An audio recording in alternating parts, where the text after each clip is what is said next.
Soul food make this so glow. Clyde Jones hit my solo. Trim my faith on tempo. Hashtag out, I've been woke. Hey, what's up, guys? Welcome back to House Parties. We are concluding our series called Woke, and it's been such a good series. But before we dive into the content, I just want to take a second and say thank you so much for being bought in to what God is doing through Venture Students and being a part of this house party model. You guys are not just consumers, but you are contributors, and because of your buy-in, we are seeing students come to know, love, and follow Jesus. So I just want to take a second and say shout out to you. We're so thankful for you. So last week, Grant, he talked about the crucifixion, which is the death and burial of Jesus. And he talked a lot about how there is a sin debt that has to be paid, right? Like we are sinners and we have a debt that has to be paid, but we could not pay it. It's kind of like you have data on your cell phone, but at the end of the month, somebody's got to pay that bill. If it doesn't get paid, you don't get the internet. No more Snapchat, no more Instagram.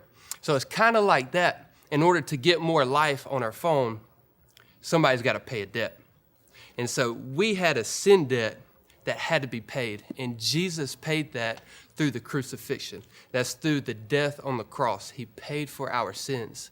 And if it's the crucifixion that saves us, it's the resurrection that brings us hope. See, all of our hope rests on the fact that Jesus is not just in a grave, not in the fact that he was crucified, but in the promise that he has been raised from the dead. I want to read this verse to you real quick. It's in Hebrews chapter 12, verse 2.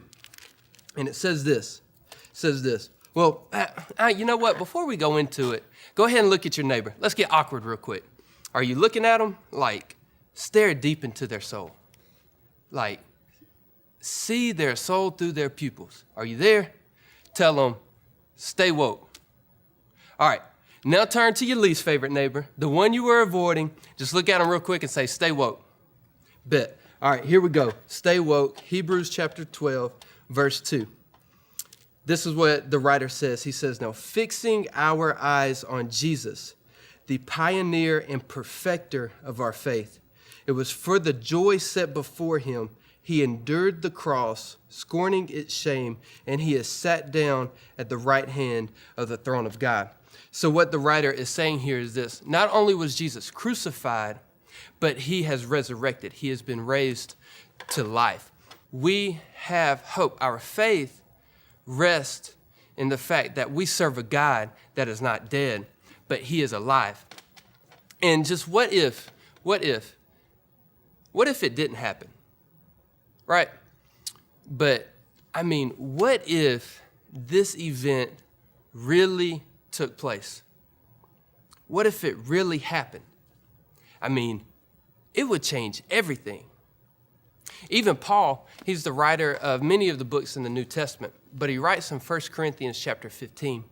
And he's talking to a group of people who they didn't believe that Jesus rose from the dead. And so they said, like, I don't believe that. And Paul said, you know, if he was not resurrected, then our faith is pointless, right? Our faith is pointless. Going to church is pointless. Praying makes no sense. Why are we praying? Our God's dead. Why even read the Bible? But if Jesus predicted not only his death, but predicted that he would be raised to life, then everything hinges on that. Our faith would be different. The way we interact with people would change. You see, we wouldn't see people as just being annoying or like in the way or getting on our nerves, but when we would see people, we would say, oh man, they are created by God, and Jesus died for them, and Jesus is alive, wanting to give them life. It would change everything. And so I want to ask you the question tonight. How has the resurrection affected your life? How are you living based off of this? Is it just some knowledge to you, or are you holding on to it? And is it changing the way you talk? Is it changing the way you pray? Is it changing the way you see people? Are your passions changing? Are you on fire to lead people to know, love, and follow Jesus? So with that being said, we're about to dive in to our small groups. And I just want to encourage you to really interact with one another and really consider the questions that are being asked, because this content right here, it's not just for knowledge. It's not just to waste 15 minutes of our time, but this is information that changes who we are and how we live our lives. Soul food make this so glow. Clyde Jones hit my solo. Trim my faith on tempo. Hashtag out, I've been woke.